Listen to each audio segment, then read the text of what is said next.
Bueno, buenos días a todos, gracias por participar y por estar en esta sala. Nos cuesta por ahí la difícil tarea de empezar el Congreso con este tipo de temas que creo que son por ahí los más desafiantes y por ahí un poco disruptivos porque en cierta medida muchas veces tenemos mucho foco puesto en la producción y nos olvidamos de todo el contexto que hace a donde nosotros impactamos desde el punto de vista productivo.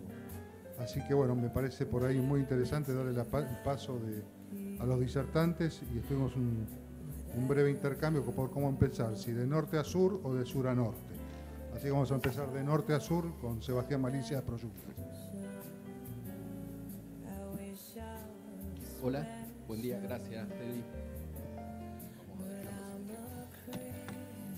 Bueno, buen día a todos. La verdad siempre digo lo mismo, es un gusto poder estar acá compartiendo lo que hacemos en estos ámbitos.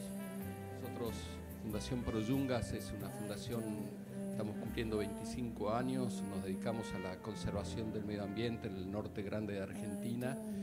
Y cuando pensamos en la tarea esta de conservar el medio ambiente, estamos convencidos que tenemos que hacerlo con el sector productivo, ¿no? Entonces, tener la posibilidad de estar acá contando lo que hacemos, la verdad que es para nosotros muy, muy grato. El lema del Congreso es "todo está conectado". Y un poco lo que voy a mostrar yo en el trabajo que hacemos, creo que grafica de alguna manera eso, que todo está conectado, ¿no? Nosotros venimos hace ya un par de años trabajando en un proyecto, le hemos puesto de título Buenas Prácticas Agrícolas y Secuestro de Carbono, cuenta con financiamiento del Land Innovation Fund y lo ejecutamos en conjunto con APRESID y con una fundación de Paraguay, Moisés Bertoni.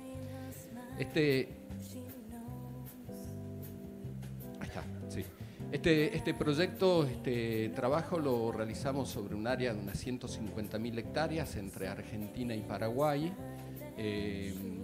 divididos en 5 sitios pilotos, y lo que planteamos acá es tratar de ver cómo es el comportamiento del carbono en el área productiva, en el área silvestre, cómo se componen esos paisajes agrícolas, qué tenemos en términos de carbono en suelo, de carbono aéreo en el área silvestre y también en términos de biodiversidad. Y eso correlacionarlo de alguna manera con las prácticas agrícolas, también con las prácticas productivas y ver qué efectos tienen. De ahí me gustó el eslogan de "todo está conectado", ¿no? Porque lo que hagamos en el área productiva va a tener incidencia también en el área silvestre. Y estamos tratando de establecer una correlación. Algo que quiero marcar es, en esta área que son propiedades productivas que elegimos, les decía, totalizan unas 150.000 hectáreas, tenemos los sitios de Paraguay, son casi la mitad, son 2 estancias mucho más grandes, en Argentina tenemos 3 sitios, pero lo interesante es, fíjense, no todo es productivo, son propiedades de empresas, pero tenemos que en Paraguay el 64% todavía es silvestre, y en Argentina, que tiene muchos más años de producción, muchas más tiempo de producción, de soportar producción en este ambiente, todavía tenemos un 15.8 en promedio de propiedades silvestres. Ahora, ahí adentro tenemos una cantidad de elementos que entendemos que es interesante trabajar en estudiar, en poner en valor y también en ver qué prácticas o cómo articulamos el manejo productivo con el manejo silvestre para poder potenciar otras. En las mediciones que hicimos nosotros, voy a mirar acá, tenemos en términos de reserva de carbono forestal en el sitio de Bandera un promedio de 35 toneladas por hectárea, en Sachazo Charata un poco más, en el sitio NOA menos, es un sitio muy intensificado con riego y encontramos que tenemos muy poca cobertura nativa todavía en esos sitios, y en los sitios de Yerovia y Palmeiras, bueno, ahí están viendo los números. También tenemos las reservas de carbono en lotes productivos, donde tenemos acá sí una diferencia muy grande de lo que encontramos en los sitios de Paraguay respecto de lo que encontramos en los sitios de Argentina. Y en términos de biodiversidad, voy a poner de este lado, encontramos que más allá de la fragmentación que plantea a veces el desarrollo productivo, el cambio de uso del suelo, encontramos que tenemos casi todas las especies animales de grandes mamíferos, digamos, que deberían estar. Hemos realizado un esfuerzo, muestreos sistemáticos con esfuerzos bastante grandes y análisis, y encontramos que en Argentina tenemos un total de 16 especies nativas, donde encontramos 2 especies amenazadas, entiendo que es el pecarí de collar y el oso hormiguero. Encontramos 3 especies claves y también encontramos especies exóticas. En Paraguay, muchas más especies, encontramos todo. Cuando digo todo me refiero tigre, tapir, oso hormiguero, tatucarreta, todos los chanchos que deberían estar en ese sitio. Encontramos realmente valores muy altos de biodiversidad animal, 10 especies amenazadas, 9 especies claves, y en estos lugares no encontramos especies exóticas. Todos estos que les cuento y el hecho de encontrar una especie exótica, no, son temas que tienen que ver con las amenazas que hay, los disturbios, las posibilidades de regeneración del bosque, cómo se va afectando, etcétera, etcétera, ¿no? Acá les muestro algunos datos concretos de uno de estos sitios que estudiamos, donde analizamos cómo era la composición del bosque tanto en reservas forestales como en cortinas. Identificamos las especies claves en términos de árboles, si había ejemplares adultos, había regeneración, medimos el carbono. Acá ven que hay valores de inventariables y no inventariables, porque esto se usó como base lo que era el diseño del Inventario Nacional de Bosques Nativos para tener datos sistemáticos, con bibliografías, comprobados, con metodología. El mismo diseño se hizo para todos los sitios, tanto en Argentina como en Paraguay. En bosques también encontramos ejemplares adultos. De los 10 ejemplares claves para el bosque chaqueño encontramos la presencia de 6 de ellos, con una regeneración de 5 y valores de carbono bastante aproximados. De hecho, no hubo diferencia de lo que encontramos en términos de carbono en cortinas como en bosque.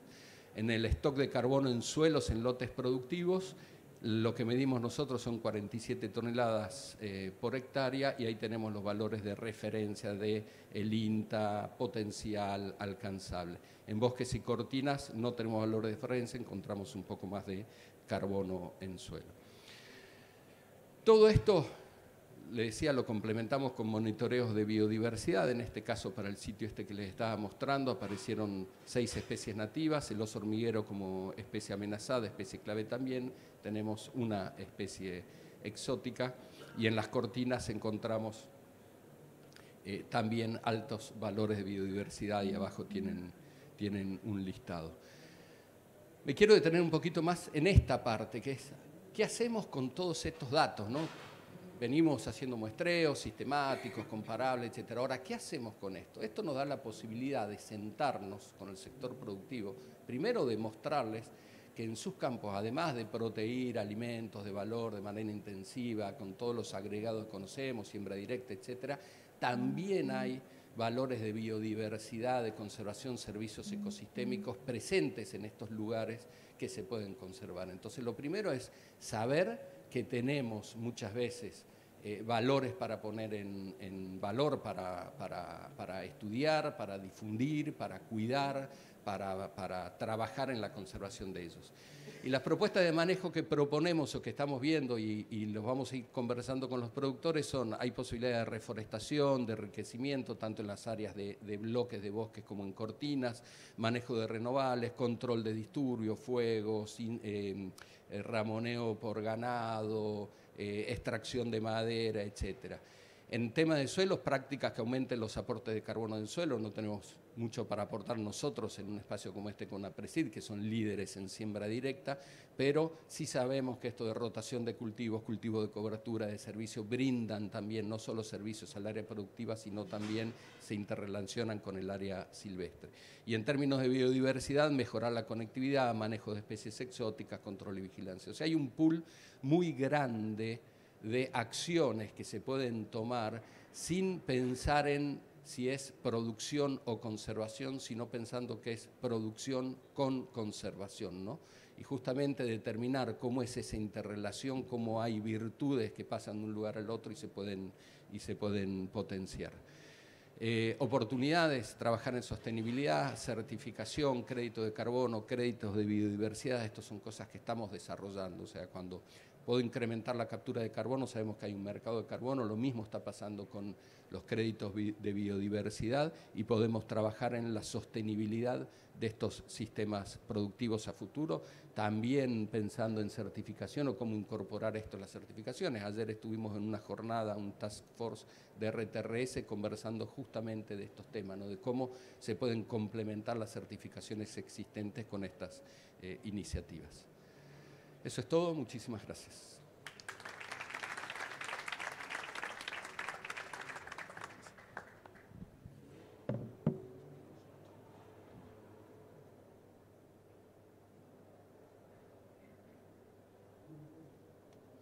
¿No? Bueno, buen día a todos. No sé, la presentación, ¿cómo la...? Acá está. Y ahora... ¿Esto es?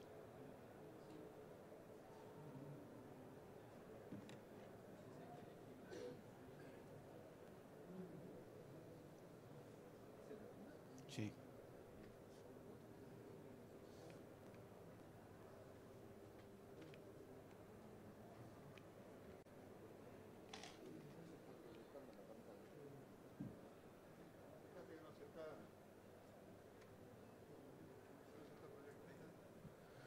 Bueno, buen día de nuevo. Hay que aprender a dominar un poco la tecnología, ¿no? Bueno, es un gran gusto estar aquí. Gracias a los organizadores de este evento.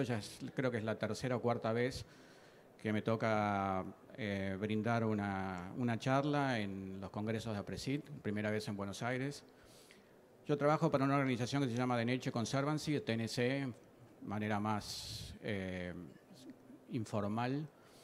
TNC es una organización de conservación global de tamaño importante, tiene actividades en alrededor de 70 países en todo el mundo. Y en Argentina venimos trabajando desde el año 2008, inicialmente con un proyecto que continúa en la actualidad, que se llama Conservación de los Pastizales Patagónicos, y entre otras cosas ha generado como legado que TNC tenga cerca de la ciudad de Bariloche administre un campo ganadero, así que de algún modo a lo largo de mis 16 años de trabajo en TNC he llegado a la conclusión de que yo tuve que desaprender muchas cosas que como biólogo había aprendido y muchos preconceptos que tenía acerca de la producción, y incorporar muchas de las cosas que la gente que vive, que depende de la producción, ha venido obteniendo a lo largo de generaciones. Entonces, creo que en ese sentido para mí ha sido un aprendizaje que continúa en la actualidad, no tanto al punto de decir, bueno, ya sé cómo se cultiva tal o cual cosa o se hace tal o cual cosa, pero sí es cierto que la perspectiva que yo he podido desarrollar en estos años ha cambiado sustantivamente de lo que cuando me recibí como licenciado en Biología en la Universidad de Buenos Aires, hace ya mucho tiempo, tenía, y cuando empecé como un fanático de la naturaleza, cuando era incluso muchísimo más joven y miraba pájaros por toda la Argentina, tenía dentro de mis consideraciones. TNC tiene trabajos principalmente en dos regiones, Patagonia y el Gran Chaco, y actividades que están relacionadas con una gran cooperación con un conjunto de actores, incluyendo ONGs, el INTA, universidades, la academia, organizaciones de la sociedad civil, etc. Y varias de las actividades están asociadas, varios de los proyectos están asociados a algunas de las cosas que mencionaba recién Sebastián, acerca de cómo demostrar que la producción y la conservación de recursos naturales críticos pueden hacerse de un modo creativamente provechoso para todos los actores que se desempeñan a lo largo del territorio. Por eso yo llamé esta charla algo así como Naturaleza y Producción, un juego de suma cero, no tanto porque la suma tenga que dar necesariamente cero, sino que simplemente en el contexto de esta figura, lo que se sugiere es que en la multiplicidad de actores hay actores que pierden y actores que ganan, pero en conjunto la pérdida y la ganancia de cada uno no es tan definitiva como para que el beneficio para la sociedad en su conjunto sea positivo. Voy a tratar de que esto funcione. Bueno, no es una charla. Otra cosa que estaba pensando antes de dar la charla es que lo bueno, no tengo mucho nuevo para decir a este auditorio. Esto es lo bueno, digamos, ¿no? Esto es exactamente lo bueno, que no tenga nada nuevo, básicamente. En el sentido de que si yo hubiera dado esta charla hace 40 años y hubiera tenido que explicar lo que era la biodiversidad y los servicios ecosistémicos, etcétera, etcétera, me hubiera encontrado en un gran lío, digamos. En la actualidad, lo cierto es que ya se ha transformado en el ambiente productivo y en el ambiente de conservación, por supuesto, digamos, en un lenguaje bastante común.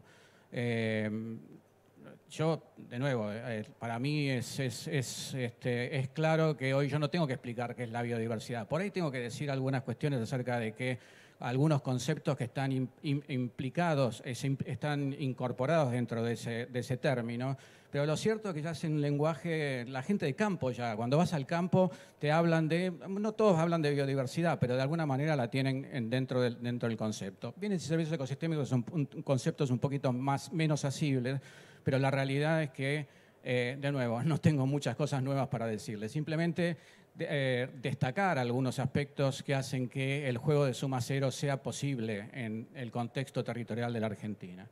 La Argentina es un ejemplo de un país con una gran riqueza natural, es un país naturalmente diverso, ahí en el medio hay un mapa de lo que muestran las ecorregiones del país, donde hay también una diversidad muy importante de culturas y de tradiciones. Hay hace tiempo una tradición en aspectos de conservación de la naturaleza y existe un marco legal que ordena el territorio. Ahí aparece los OTBN, los ordenamientos territoriales de los bosques nativos, donde se ve cómo están distribuidos los bosques rojos, amarillos y verdes según la ley de bosques nativos. Y existe desde hace tiempo, de un tiempo a esta parte, un interés creciente en armonizar o alinear la conservación de la naturaleza con la producción. Al mismo tiempo es una potencia agroindustrial, posiblemente ese número de arriba no sea correcto, pero lo claro es que el agro genera una enorme cantidad de riqueza para el país. Lo cierto también es que existen menos barreras para producir granos, carne, fibras y biocombustibles de los que existían 30 o 40 años atrás. De hecho, hay territorios que hace 30, 40 o 50 años atrás no estaban abiertos a la producción y que hoy lo están gracias a la tecnología, al desarrollo de paquetes tecnológicos, de organismos genéticamente modificados, etcétera. Y también es cierto que la producción tendrá que crecer, siguió creciendo y deberá seguir creciendo para suplir el aumento de la demanda de commodities que es esperado en los próximos años. Esto tuvo, claramente, y tiene un costo ambiental, eso no se puede negar. También es cierto también que cada vez hay mayores existencias de mercados. Vamos a poner el término mercado como una entelequia que anda dando vuelta por ahí, pero lo cierto es que según lo que requiera el mercado, entre comillas, la Argentina va a tener que adaptarse o seguir adaptándose a sistemas de producción cada vez más demandantes. Y esas demandas van a venir a lo largo de 3 pilares que son paralelos, claramente el productivo, el ambiental y el social. Esto plantea, de hecho, entonces una encrucijada y una oportunidad. En la actualidad, Argentina, nuestro país, es sin duda más productiva. Pero también tenemos que decir que, de alguna manera, ha perdido algo de riqueza y es menos rica y menos diversa en el sentido de que se ha perdido biodiversidad, se ha perdido la riqueza ecosistémica que existía hace 30, 40, 50 o 100 años. Esto no es ni malo ni bueno, simplemente es parte de la suma cero que uno tiene que entender como importante dentro de este juego. Hay una pobreza creciente en una parte importante de la población y existe en el escenario futuro una menor huella, tanto terrestre y acuática, en donde sostener y aumentar la producción. Esto no quiere decir que sea definitivo, pero sí es cierto que los desafíos de aumentar la producción en ambientes que se han empobrecido, que han perdido capacidad de suelos, a pesar de algunas cuestiones, es un desafío. Hay una mayor tensión en la interfaz entre agricultura y naturaleza y, como siempre, el campo ofrece una oportunidad, como ha venido ofreciéndolo durante mucho, mucho tiempo. Lograr acuerdos para avanzar, es importante que se logren acuerdos para avanzar hacia la sostenibilidad de triple impacto. Estos foros son un ejemplo. Y tenemos que pensar el paisaje, entre comillas también, de una manera diferente. ¿Y qué es el paisaje? El paisaje se define como un terreno, un territorio cuya constitución, cuyas características dependen necesariamente del observador. No todos ven el paisaje de la misma manera, no todos observan y usan el paisaje del mismo modo. El desafío es encontrar una constitución del paisaje en donde la conservación y la producción puedan armonizarse según las características y condiciones que ofrezca ese paisaje en particular. Obviamente, cuando hablamos de un paisaje patagónico, no estamos hablando de lo mismo que en un paisaje chaqueño. Todos los actores, el campo de juego entonces es el paisaje. Todos los actores que están en ese paisaje deben estar disponibles y dispuestos a equiparar ganancias y pérdidas en pos de ese bien común, dentro de lo que son las reglas agrícolas, ambientales y sociales que sean claras y transparentes. Ha habido mucho desarrollo en términos de prácticas, ha habido mucho desarrollo en términos de implementación de técnicas que mejoran la producción y cada vez más, de nuevo, como mencionaba Sebastián, aparecen nuevos conceptos que están asociados a la captura de carbono, la regulación hidrológica, el mantenimiento de la biodiversidad, el control de especies problema, etc.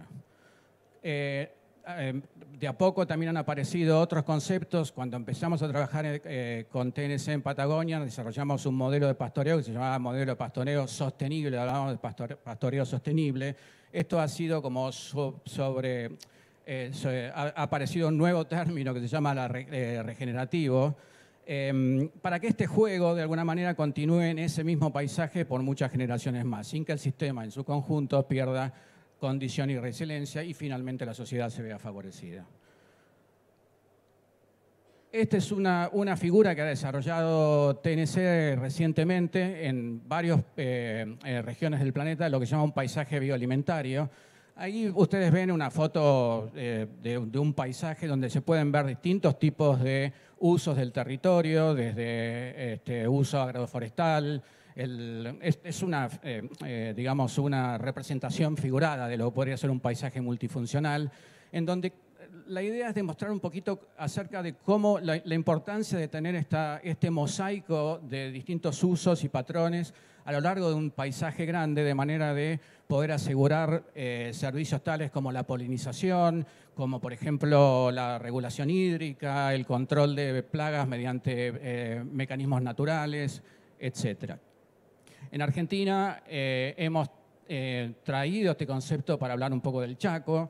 Hemos trabajado y venimos trabajando desde hace ya 4 o 5 años con esta visión del Chaco como un paisaje bioalimentario, porque ahí se congregan también estas distintas capacidades, tanto de recursos naturales como de capacidad productiva dentro de un territorio que tiene mucho para dar, pero también tiene eventualmente mucho para perder. Y es en ese territorio donde también se deberían poder llegar a este tipo de acuerdos. Es un núcleo agropecuario con un potencial parcialmente realizado, alrededor del 12% de la soja y el 33% del ganado producido en Argentina sale del Gran Chaco, el 25% de la harina de soja exportada a la Unión Europea y el 7% de la carne exportada a la Unión Europea. Estos son datos relativamente recientes. Hay otros mercados receptores de los productos que salen de la región.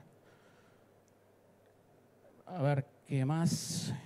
Bueno, han escuchado hablar de BISEC, no me voy a meter mucho en esta plataforma, va a haber una charla relacionada con esta plataforma, donde es la intención, a través de manejo de imágenes y de análisis de toda la cadena de valor de la soja, se procura rastrear la soja proveniente de sitios que están probadamente libres de deforestación como parte de los requisitos de llegada a mercados que se han vuelto más demandantes en ese sentido. Uno puede ponerse a discutir un montón de cosas acerca de básicamente la justificación o no de que Europa o la Unión Europea pida este nivel de restricción, pero lo cierto es que eso sucede, los mercados se han vuelto demandantes y Argentina de algún modo tiene que poder responder de la mejor forma posible. De nuevo, hay una charla sobre BISEC en los próximos días aquí en el Congreso de APRESID.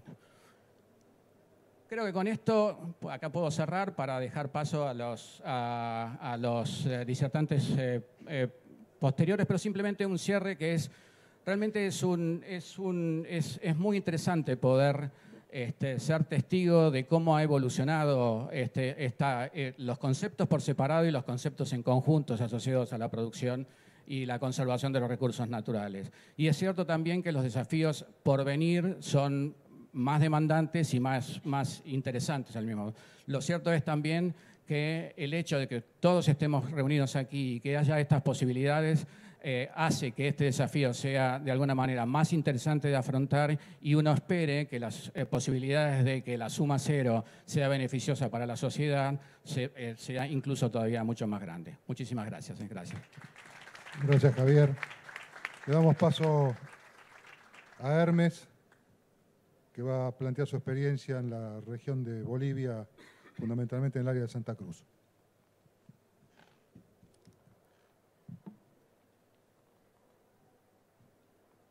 Buen día a todos.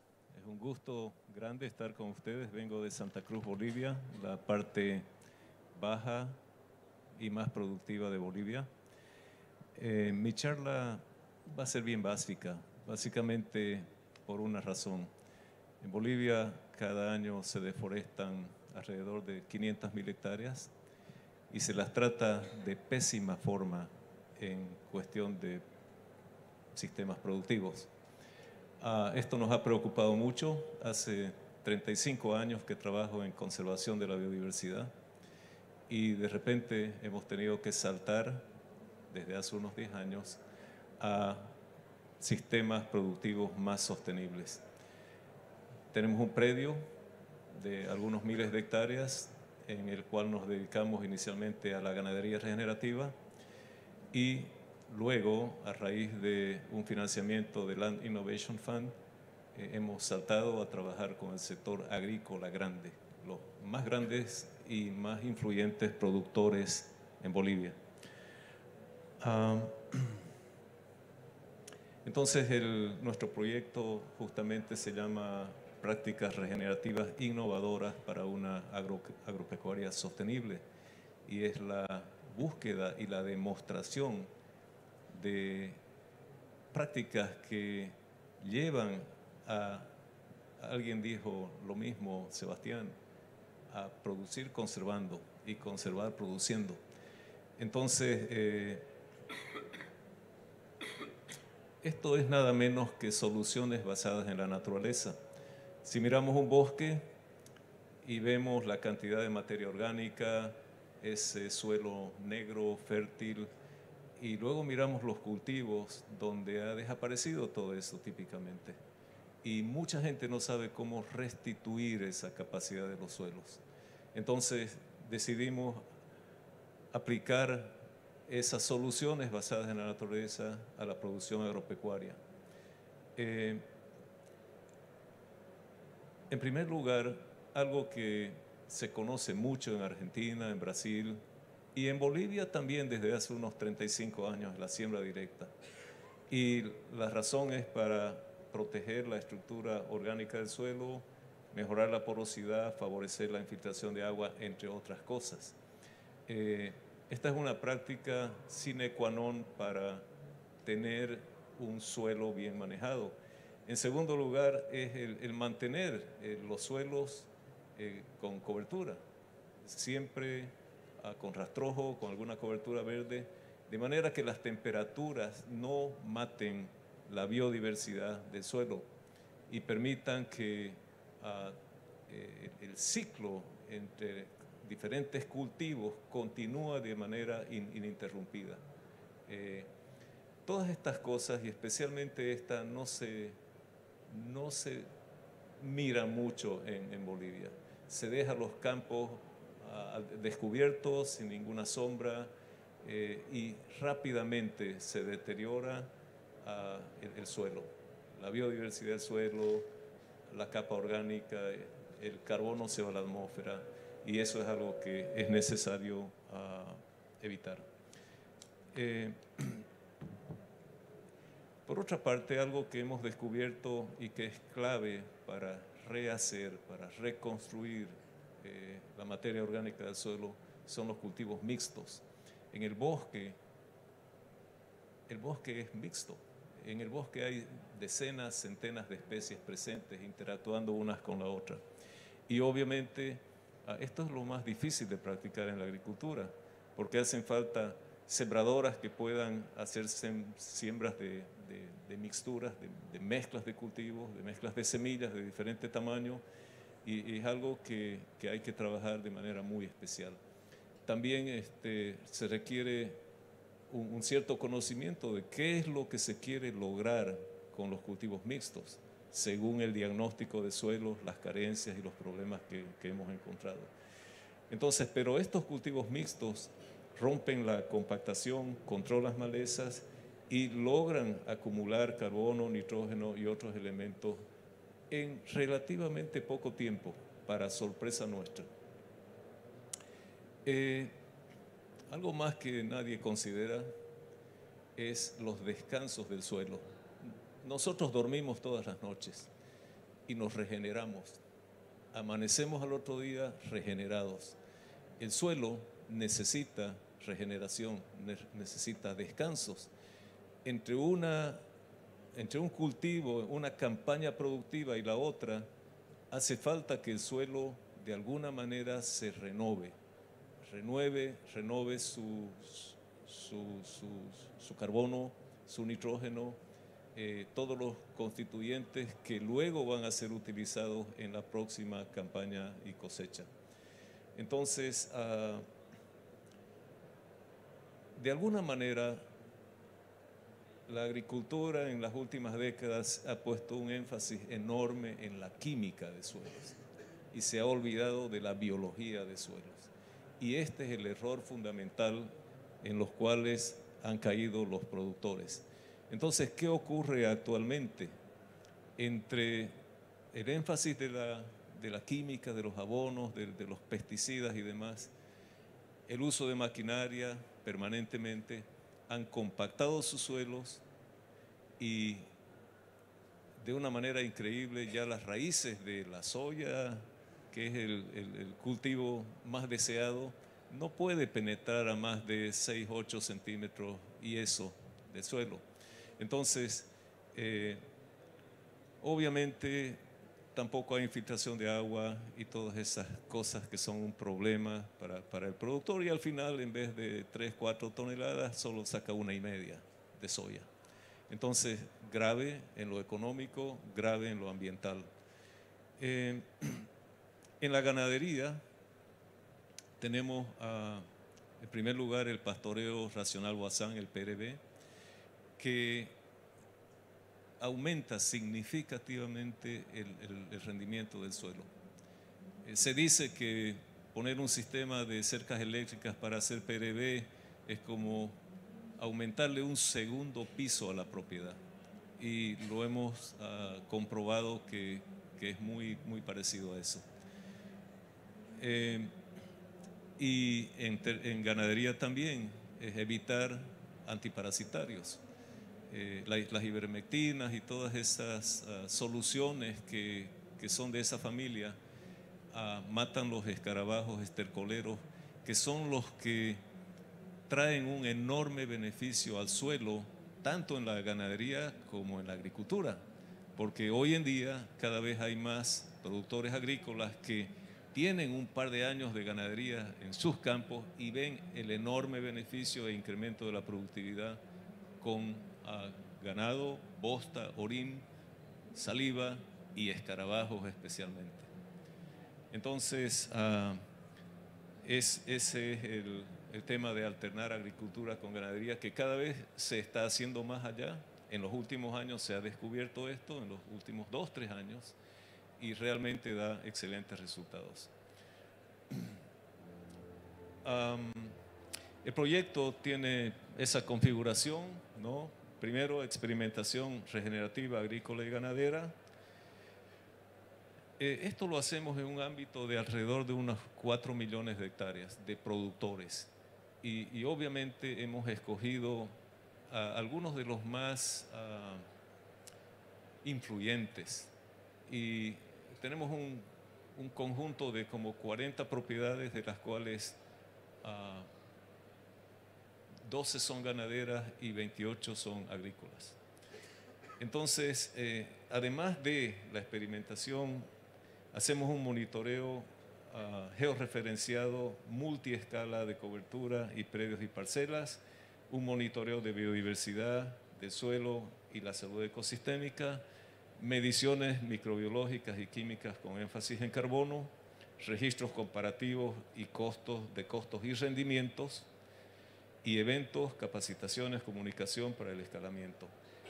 El objetivo del proyecto, el objetivo inicial del financiador era soya sin deforestación. Y obviamente eso nos interesaba porque mirábamos todo el sector productivo. Pero también nos interesaban otros cultivos, obviamente. Entonces, esto era desarrollar experiencias en agricultura y ganadería que generaran un modelo productivo regional y nacional. Escalar la aplicación de conocimientos hasta provocar cambios fundamentales en las diferentes redes de productores de la ecorregión del bosque chiquitano y difundir estas prácticas a todos los niveles por diferentes medios, de manera que peguen a través de demostraciones, a través de eventos varios, publicaciones, etc. Todo esto porque tenemos un grave problema climático allá. Aquí y en esta región ustedes no lo sienten, pero allá sí se siente. Tenemos una sequía que va durando aproximadamente un año en el cual teníamos que haber tenido 3 campañas de siembra, y las 3 campañas han resultado con no más del 30% de los predios y de las parcelas que teníamos planificadas. Entonces la situación es bastante grave. Tenemos entonces este diseño experimental a escala productiva, 1.200 hectáreas de parcelas experimentales en 28 predios, como lo dije antes, durante 2 años. El área de influencia de 4 millones de hectáreas y que abarcan estas ecorregiones del bosque seco chiquitano, el Cerrado y el Chaco. Aquí una pequeña muestra de una de las parcelas que hemos trabajado. A la izquierda hay un cultivo de servicio. O sea, después de haber sembrado soya, se sembró un mix de 3 especies forrajeras, algo que, bueno, sorgo gigante, una especie que crece muy alto y que tiene raíces muy profundas, Lablab y Brachiaria decumbens, y eso se sembró 3 meses antes de esta foto y ya había sequía. Al mismo tiempo, en la parcela de control se sembró chía luego de la soya, y ese fue el resultado después de 3 meses. Como con la misma humedad, esta parcela generó una biomasa increíblemente abundante, y la otra prácticamente dejó el cielo descubierto porque no hubo las condiciones para ese monocultivo de prosperar. Una muestra más de los cultivos mixtos, cómo se refuerzan unos a otros. Ambas parcelas sometidas a la misma escasez de lluvia durante 3 meses. Ponemos mucho énfasis en las raíces. Aquí algunos de los cultivos que se utilizan en la parte regenerativa: mileto, nabo forrajero, sorgo gigante, crotalaria. Y a la derecha los nódulos de crotalaria con las bacterias captadoras de nitrógeno. Hay muchas más, especialmente leguminosas, que utilizamos según lo que hace falta mejorar en el suelo. Monitoreamos mediante satélite el predio, porque los predios tienen bosque, aproximadamente el 50%. Monitoreamos también la parcela, y con dron de más baja altura la misma parcela regenerativa. También monitoreamos la cobertura, el monitoreo de germinación, el monitoreo de población, y todo esto tratando de entender perfectamente lo que son los resultados que vamos teniendo. Monitoreamos la biodiversidad y salud ecosistémica, Hemos encontrado que en la región tenemos alrededor de 120 especies de escarabajos estercoleros, algunos de extraordinaria belleza. ¿Quién iba a creer? Yo soy el que toma las fotos y vivo maravillado de todo esto, pero además el trabajo que ellos hacen es increíble. Hemos encontrado en una bosta de ganado hasta 40 túneles de aproximadamente 1,5 centímetros de diámetro por 50 centímetros de alto, de profundidad, perdón. 40. Y si no hubieran los escarabajos, la bosta sería una torta plastificada que repelería el agua y todo lo que crece debajo se secaría. Con los escarabajos se convierte en un sumidero de agua, en un reservorio de agua abajo de esa bosta. También monitoreamos los polinizadores, especialmente abejas melíponas nativas, y sí tenemos entre 100 y 200 especies de abejas nativas. Siguiendo con lo que hacemos en el proyecto, mediciones microbiológicas del suelo en laboratorio, biomasa microbiana, materia orgánica, biomasa foliar y radicular, abundancia de micorrizas, pH del suelo, macro y micronutrientes con LIBS. ¿Qué es el LIBS? Es espectroscopía de desintegración inducida por láser, una forma rápida de hacer análisis del suelo, y nosotros queremos utilizarlo especialmente en mediciones de carbono, mediciones comparativas antes y después. También hacemos registro de costos y rendimientos, como lo dije antes, logística, insumos, siembra, manejo, monitoreo, cosecha, salarios, etc. Y también una valoración de funciones ambientales. Por ejemplo, ¿qué ¿Qué pasa si hoy día llueven 50 milímetros en un predio? 50 milímetros. ¿Cuánto vale esa lluvia? ¿Qué valor monetario tiene? Y va a depender de en qué condiciones está el suelo. El suelo está compactado y en mal estado, pues va a valer muy poco, porque toda esa agua se desperdicia. ¿Qué pasaría si el suelo está atendido y nutrido y con todas las condiciones que estamos buscando? Vale muchísimo, porque el rendimiento de ese suelo va a ser muy grande comparativamente. Hay también capacitaciones, eventos, comunicación, como lo dije antes, y eso es toda mi pequeña charla. Disculpen la simpleza, no pretendemos mucho, solo pretendemos cambiar el modelo productivo en nuestro país. Muchas gracias. Gracias, Ernesto.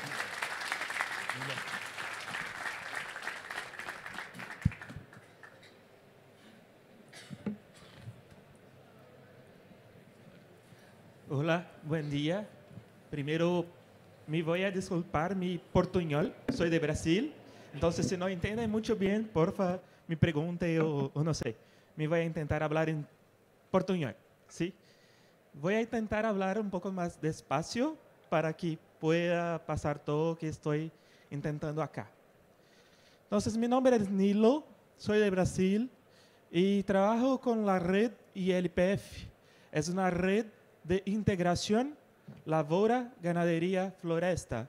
Es una red que hace la proposición de los cultivos integrados. Entonces, nosotros trabajamos há más de 10 años junto a nuestra principal asociada, que es la Embrapa, que es la Empresa Brasileña de Pesquisas Agropecuarias, para primero entender sobre los sistemas integrados y después hacer modelos para que se pueda diseminar esta tecnología con mayor número de personas, instituciones u otros. ¿Sí? No. No. Oi. No soy yo. ¿Sí? Ok. Entonces, nuestro proyecto se llama Sustentagro, que es un programa de incentivo a la producción integrada en la cadena sostenible de la soya. Nosotros somos también financiados por LIF, Land Innovation Fund, y estamos en nuestro segundo año de proyecto. Tenemos 4 macro objetivos, decimos, que son la promoción e implementación de las áreas integradas a la producción y la promoción de la instalación de monitoreo de unidades de referencias tecnológicas. ¿Cuál es la diferencia? Uno son las fincas, las haciendas de los productores que vamos a empezar la tecnología. Estamos trabajando con ellos para hacer la instalación de la tecnología y hacer el monitoreo por esos 2 años. Otro es la parte de son haciendas, fincas que ya tienen esta tecnología implementada. Estamos haciendo el monitoreo de ella y la promoción a través de cursos o otros. Tenemos las relaciones público-privadas. Estamos trabajando con los gobiernos de Brasil, los gobiernos de los estados, en 3 estados brasileños, Goiás, Mato Grosso y Mato Grosso del Sur. Estamos trabajando tanto con el gobierno cuanto con las personas, las asociaciones y todo. Vamos a hacer el monitoreo por la parte de la creación de un NEP que hace el monitoreo de los sistemas productivos. Allá en Brasil tenemos una política pública que se llama ABC+, que es la agricultura de baja emisión de carbono, y este app va a ayudar al gobierno a hacer el monitoreo de estas áreas de integración, porque tenemos la intención de tener 30 millones de hectáreas de área de integración. Entonces, por este app vamos a poder hacer este monitoreo. Tenemos un protocolo de carbono, de monitoreo de carbono, donde estamos haciendo a línea de base de las áreas. ¿Cuánto están los carbonos del suelo de las áreas que no han practicado los sistemas integrados? Y tenemos también áreas de referencia, como bosques o otros, para ver a dónde podemos llegar si platicarmos la parte de la integración. Cómo podemos llegar, cómo el suelo puede agir con esto. Y tenemos también un protocolo de certificación que vamos a aplicar ahora. Estamos terminando de desenvolver y vamos a aplicar en algunas haciendas para certificar su producción, certificar su práctica sostenible. Entonces, y es exclusivo para las haciendas que hacen la integración. Puede ser la integración lavoura, ganadería, lavoura, floresta, pecuaria, ganadería, floresta, o la integración de los 3, lavoura, ganadería, floresta. Entonces vamos a certificar estas haciendas con esto. Me voy a hacer muy rápido una presentación de uno de nuestros resultados que tuvimos con una de nuestras áreas. Tenemos una área con pequeñas propiedades rurales, dijimos hasta 25 o 30 hectáreas cada una de ellas. Aquí trabajamos con 4. En esta área hace más de 20 años que no se han hecho nada en suelo, solo explotado, pero que no han hecho nada. En un año de proyecto, haciendo el sistema de integración monitorado, se han producido más de 7.000 kilos de arroz por hectárea, más de 2.700 kilos de soya por hectárea, con una sobra, después de cosechar el arroz, si hay una biomasa restante de más de 14.000 kilos de biomasa por hectárea, y si hice una transformación de cada finca, de cada hacienda, tener una producción, una capacidad productiva de 5 para 15 unidades animales por hacienda, por finca. Entonces, hicimos esto trabajando con sistemas integrados en apenas un año, apenas en el primer año de proyecto. Entonces, aquí podemos decir, estamos haciendo el control del suelo, la parte del control de carbono y todo, pero que los resultados no salieron aún.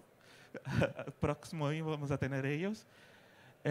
Aquí queremos decir que la integración es posible, que la integración hace transformaciones.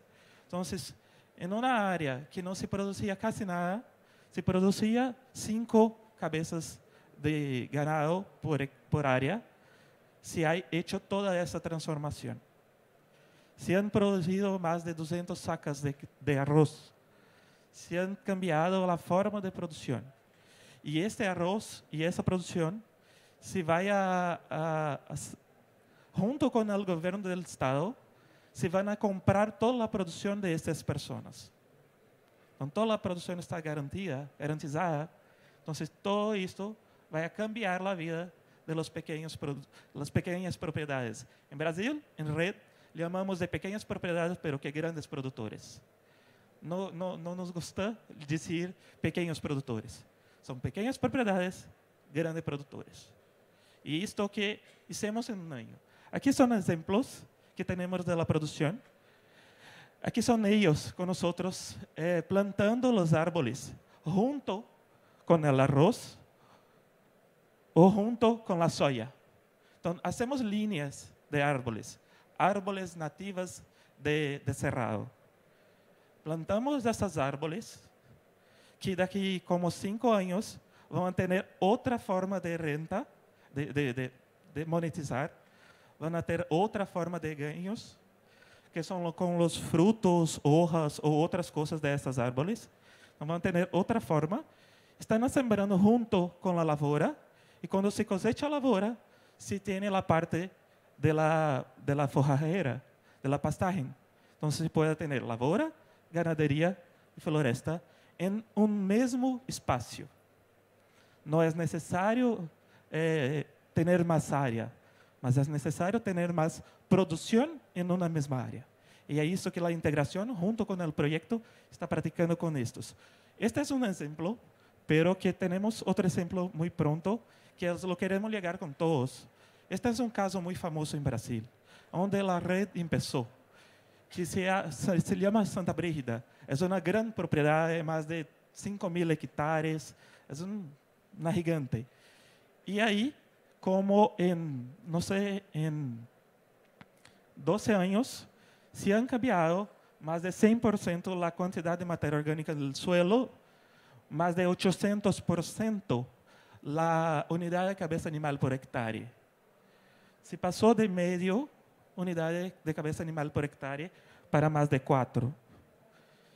Si tienes la producción de carne de más de 1.150% en la producción por hectárea, de la soya más de 63%, de la maíz más de 104%.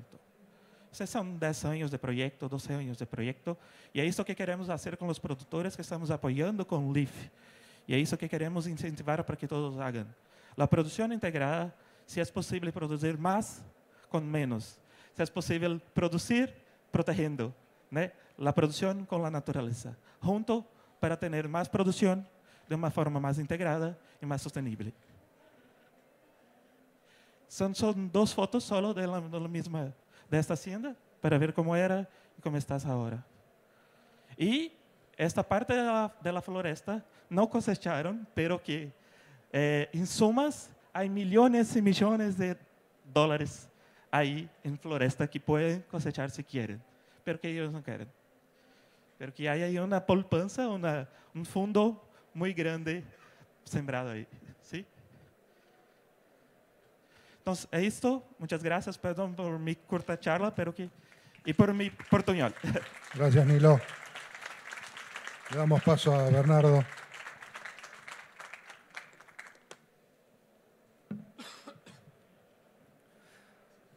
Buenos días a todos. Soy Fernando García Llorente. En este paisaje multidiverso que tenemos acá de expositores, soy de profesión licenciado en Administración y productor agropecuario, así que al lado de todos los técnicos y científicos vengo a dar un mensaje desde otro lado, casi desde el testimonio de cómo la naturaleza y la producción vienen trabajando juntos.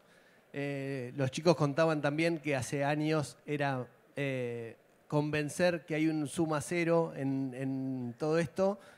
Creo que a medida que pasa el tiempo nos damos cuenta que trabajar a favor de la naturaleza genera más, ¿no? Nilo lo contaba recién.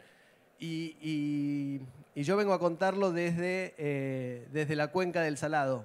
Estuvimos por Bolivia, por Brasil, por el Chaco, por las Yungas. Mi testimonio es de la cuenca del Salado. Somos productores agropecuarios en Saladillo, provincia de Buenos Aires, y practicamos ahí ganadería regenerativa. Nosotros arrancamos en 2016, no hace tanto tiempo, administrando la empresa familiar. Yo venía de trabajar en consultoría de triple impacto, así que cuando llegué al agro, entre que venía de la parte económica y no era agrónomo, y había trabajado en triple impacto, lo ambiental surgió enseguida, ¿no? Entonces, en 2016, cuando tuvimos que hacernos cargo de la administración de la empresa familiar, lo primero fue, bueno, ¿qué podemos hacer por el ambiente? Y en ese momento, por eso digo que creo que también el tiempo nos está dando cada vez más impulso. En ese tiempo, la ganadería estaba como muy atacada porque era gran parte de la causa de las emisiones de gases de efecto invernadero. Entonces, como familia nos propusimos, bueno, nosotros tenemos que producir carne carbono neutro. Y era una idea que tiramos sin saber lo que eso iba a demandar y dónde íbamos a terminar con todo ese camino. Cuando empezamos a averiguar cómo podíamos neutralizar nuestra huella de carbono con la ganadería, lo primero que caímos es en la forestación. Y nosotros empezamos a hacer forestación silvopastoril de álamos y sauces en la cuenca del Salado, que en realidad es una sabana de pastizal. Pero bueno, era el primer movimiento hacia eso. Después descubrimos el manejo holístico y la ganadería regenerativa y empezamos a darnos cuenta que podíamos secuestrar carbono y mitigar nuestra huella también con los pastizales. Entonces, el 70% del área del campo familiar más los campos alquilados en la provincia de Buenos Aires son básicamente pastizales naturales, que con este manejo podíamos generar secuestro de carbono en todo eso.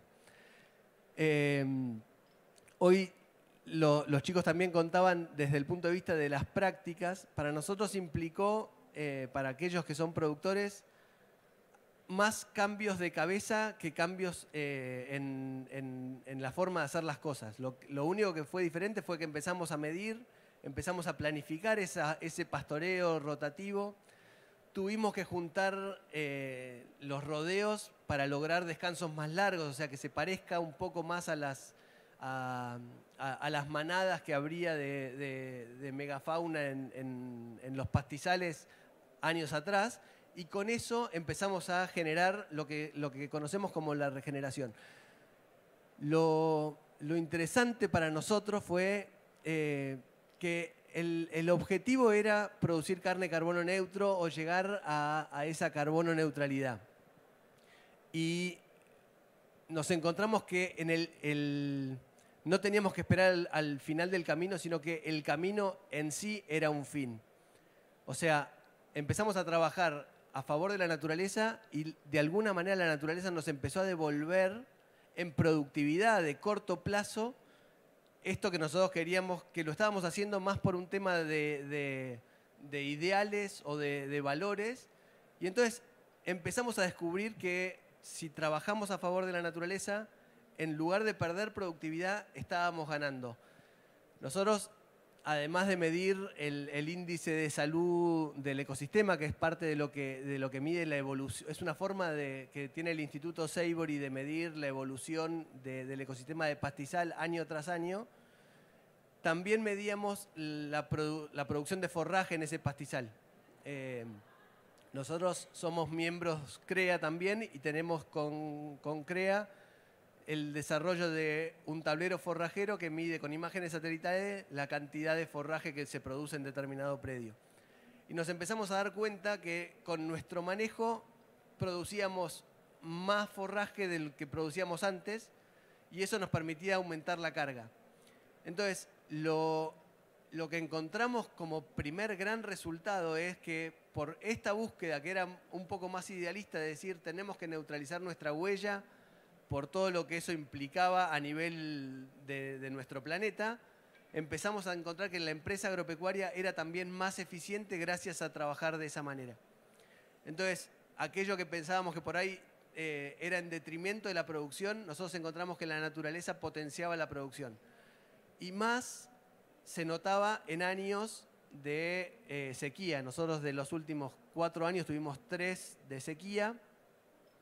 Y en esos años de sequía, medidos contra el mismo año climático, con la misma lluvia, con el mismo método de nuestro propio predio, generás entre 17 y 23% más de forraje que lo que hubiese pasado si lo manejábamos normalmente. En años normales no tenemos tanta diferencia. Se ve que también es un manejo, aprendimos que es un manejo mucho más resiliente a la crisis, y no es que cuando todo está bien vas a notar diferencia, porque todo produce muy bien, por lo menos en nuestra zona. Pero sí fue muy interesante y creemos que desde allí también muchos productores empezaron a trabajar a favor del ambiente, quizás no tanto por la urgencia que tiene nuestro planeta para decir no lo prendamos fuego, sino mucho más porque es más negocio hacer las cosas a favor de la naturaleza. Y en ese sentido, los pasitos que nos quedan por dar, ya tenemos, además de esto de mayor productividad, empiezan a haber para los productores financiamiento de impacto, que gracias a que tenemos prácticas regenerativas, hay fondos que nos financian a tasas más baratas que los bancos comerciales. Entonces empiezan a conocerse esos pequeños beneficios, no tanto por vender nuestra carne más cara, porque hoy todavía no tenemos una diferenciación a nivel de carne. O sea, la carne del novillo que sale de Santa María del Recuerdo vale lo mismo que el novillo del vecino de enfrente, pero sí empiezan a haber beneficios que nos hacen todavía más eficientes, ¿no? Esto del financiamiento, que en Argentina un diferencial de tasas es un número importante, mayor productividad, mayor resiliencia a la sequía. Y creemos, y por eso también yo hablo desde la producción agropecuaria de la empresa familiar, pero soy fundador de Numen Bio, que es una empresa que quiere transicionar la agricultura actual a una economía regenerativa, y nuestro sueño es que el productor agropecuario pueda vender todos los servicios ecosistémicos que hoy también con los chicos estuvieron sobre la mesa. Entonces, los beneficios que nos quedan son esos, ¿no? Si además de ser más productivos, más eficientes, podemos lograr venderle al mundo nuestros servicios ecosistémicos, que ya los estamos midiendo y los estamos generando, solamente nos tenemos que poner de acuerdo como cadena de producción para ver cuáles son y poderlos monetizar. Creo que es el sueño que tenemos por delante. Así que, testimonio por lo menos desde el productor, Teddy. Gracias, Fernando, excelente. Muchas gracias a todos. Y bueno, como siempre, como es habitual en el Congreso, damos espacio a las preguntas de aquellas cosas que ustedes por ahí quieran saber y que quieran hacer a los participantes. Voy bajando por si alguien quiere preguntar algo.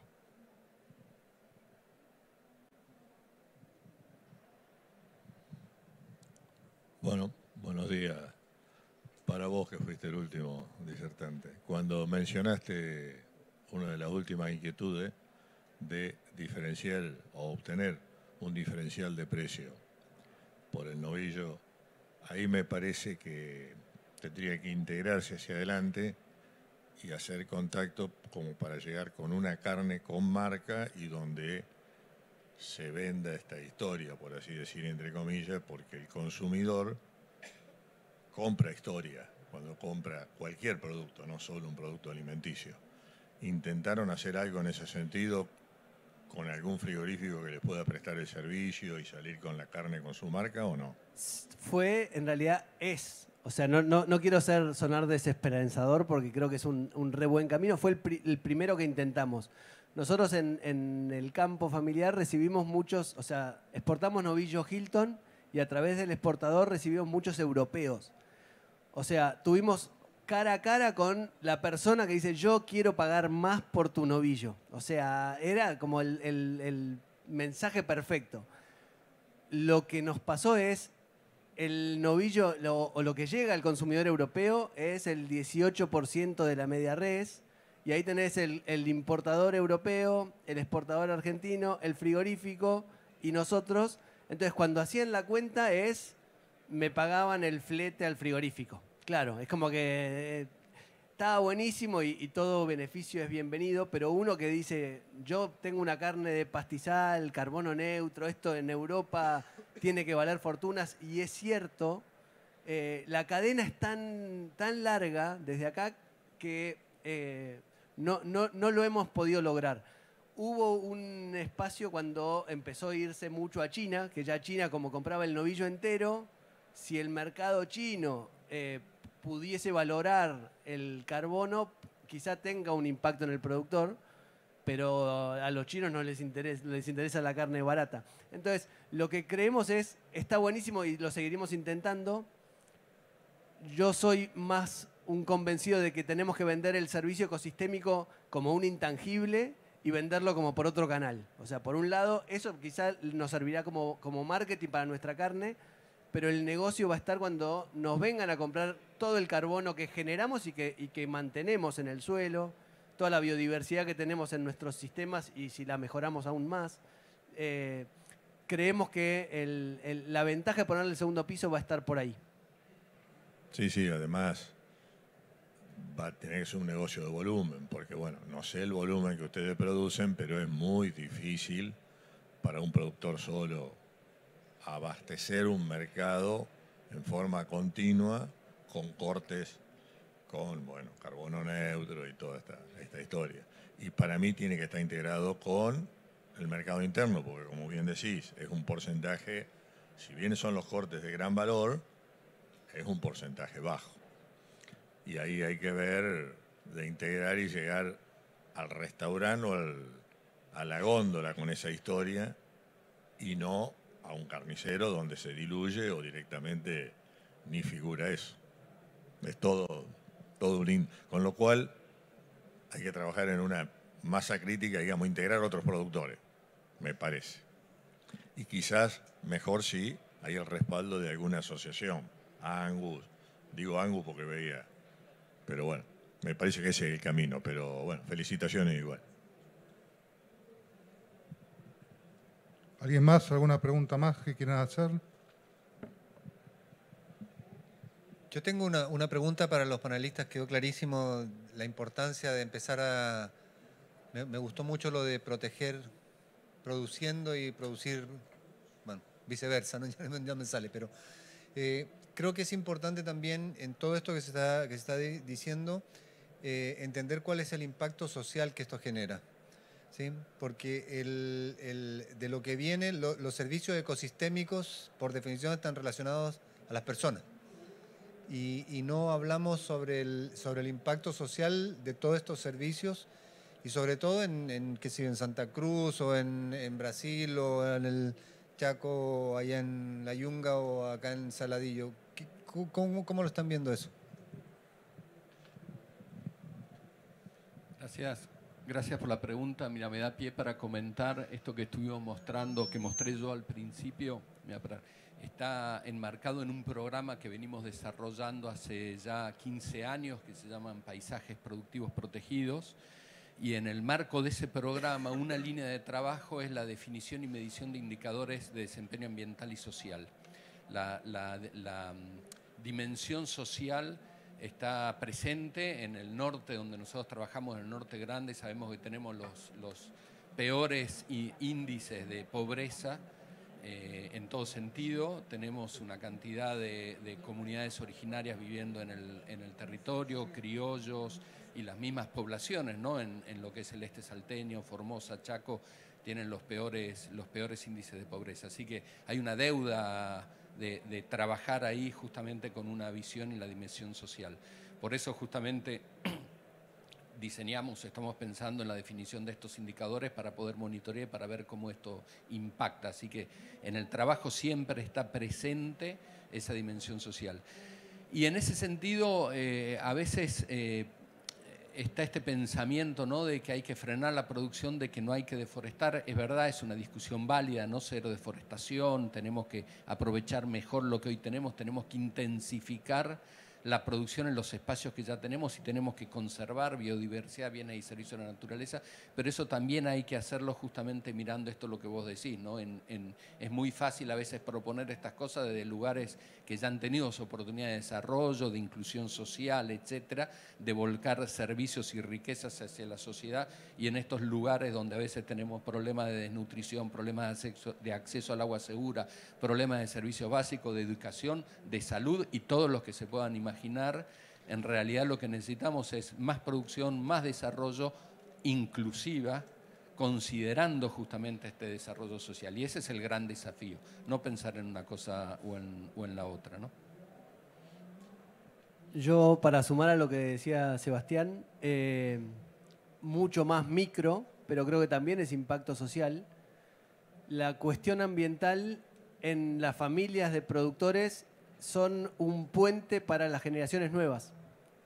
Nosotros nos pasaba que hablábamos, en general, el agro le habla al agro, y en lo ambiental, además de la gran posibilidad de la inclusión social en serio, que es la del norte, en la pequeña empresa también hay una inclusión social, que es que mis hermanas y mis sobrinos participen de la producción, y a ellos les interesa mucho más saber cuál es el índice de salud del ecosistema que cuánto fue el porcentaje de preñez.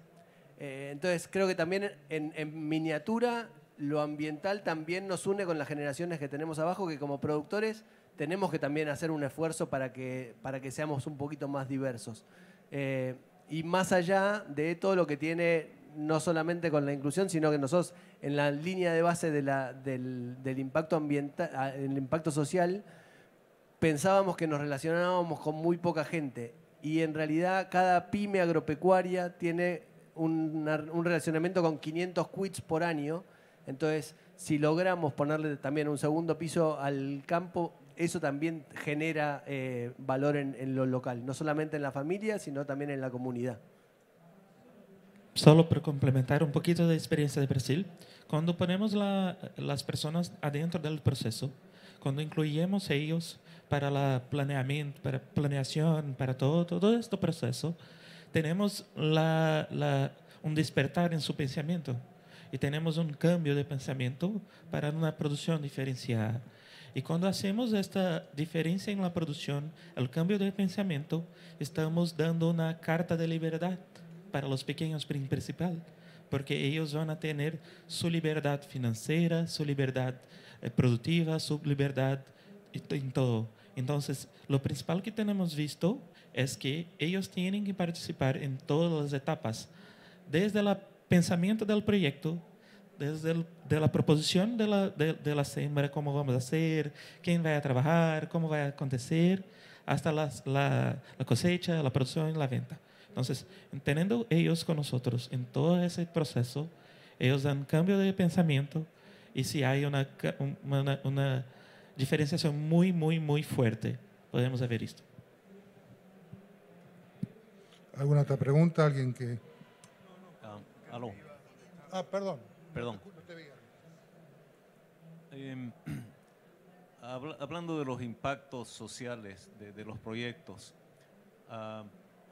hace como 25 años tuve la oportunidad de manejar un proyecto grande de mitigación de carbono, y había muchas comunidades alrededor, y estas comunidades dependían en gran medida de que no se queme el bosque, porque si se quemaba el bosque, el carbono se iba y ellos iban restándole a su cuenta positiva. En 5 años que tuvo vigencia ese proyecto, solamente hubo un fuego provocado por unos pescadores que descuidaron su fogata ahí donde estaban cocinando su pescado.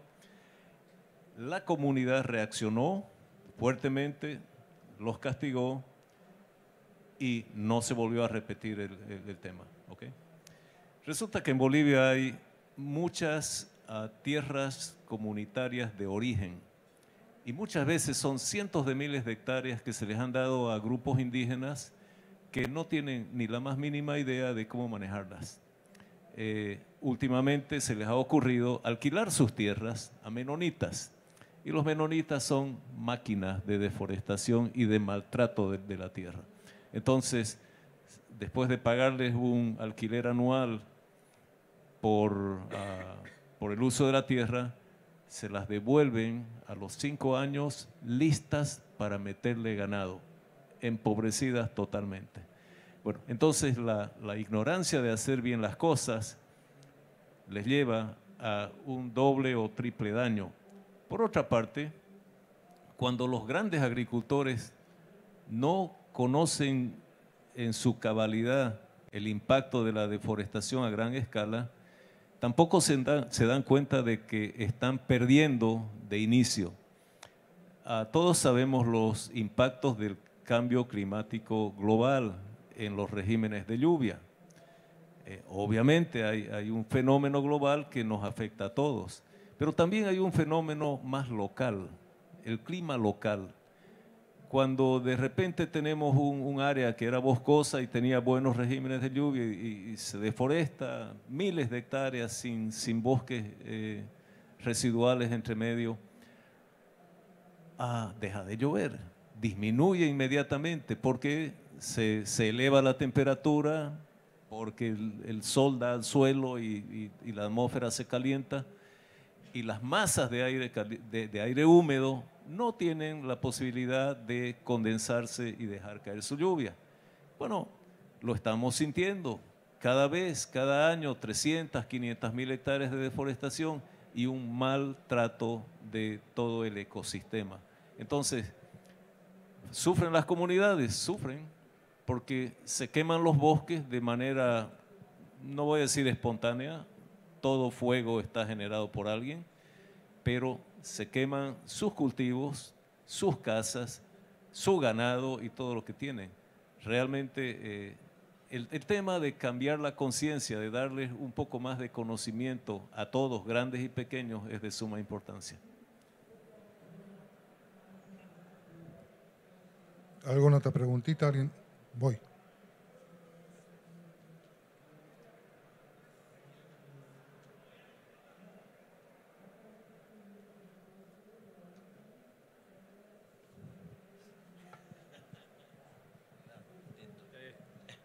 Buen día. Bueno, muchas gracias por las iniciativas que han mostrado. No caben dudas que han aprovechado al máximo en cada una los servicios ecosistémicos, como han mencionado, particularmente, bueno, los de provisión, regulación, soporte.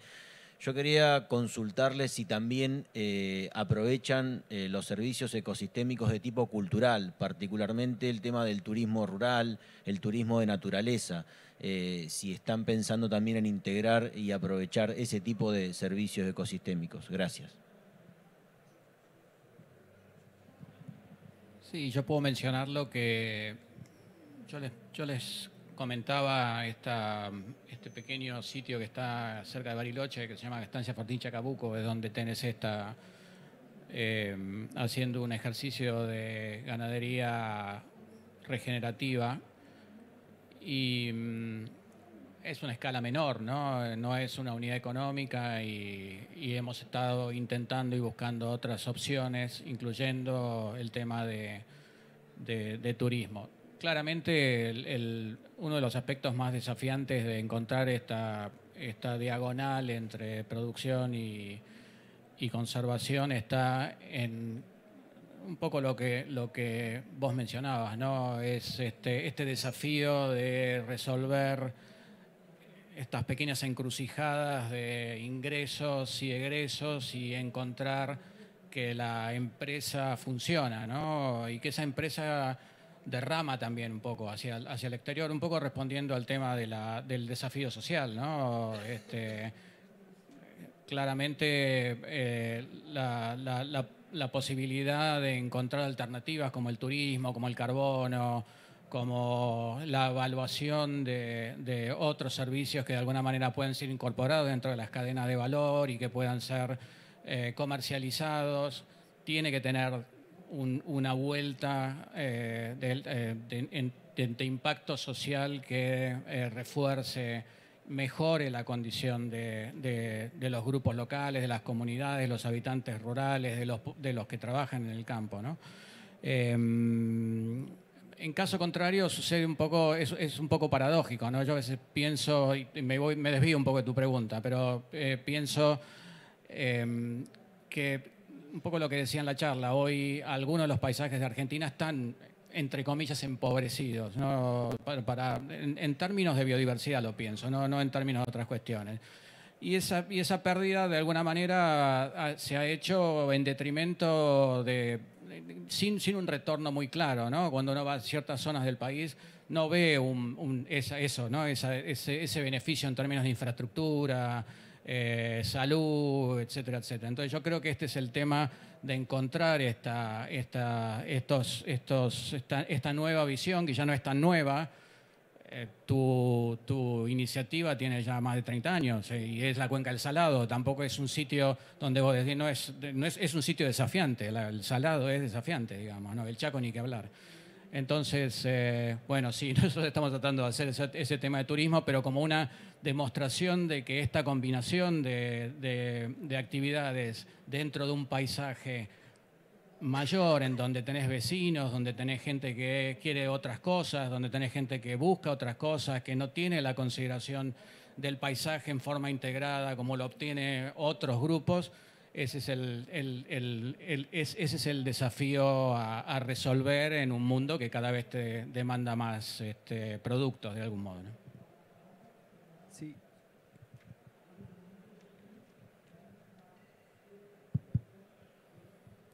Sí, nosotros, muy buena la idea, no lo hicimos aún, lo estamos llevando por el costado de un impacto social más. Nosotros nos propusimos que por la empresa familiar pasen más de 1000 personas por año en visitas formativas. Y en realidad lo que juntamos ahí nos sirve para recaudar, o sea, le pedimos que colaboren con los colegios locales, pero es verdad que en realidad lo que estamos haciendo es desde otro costado, pero es turismo, ¿no? Digo, hay gente interesada en ver y en venir, quizás por este puente de lo ambiental, porque hemos recibido hasta de muchos países distintos, y nos ha tocado incluso también veganos, y nosotros le decíamos, pero yo soy productor de carne, y es que yo me hice vegano porque en realidad creo que están matando al planeta, así que quiero venir. Me parece que era un vegano no tan convencido, porque necesitaba ese empujón para venir, pero es verdad que hay un mercado nuevo también ahí, que re interesante para poner en valor el servicio ecosistémico también. Mira, voy a tomar como pie esta pregunta para unir dos cosas que me parecen súper interesantes, ¿no? Que son los valores culturales, el desarrollo local, la pobreza que hablamos hace rato, las necesidades de inclusión social y los ambientes de valores sobresalientes de biodiversidad y las producciones en el Norte Grande. Aprovecho para pasar un chivo. En este momento está ocurriendo, ya está llegando a su fin, pero está ocurriendo algo que se llama Travesía Capricornio.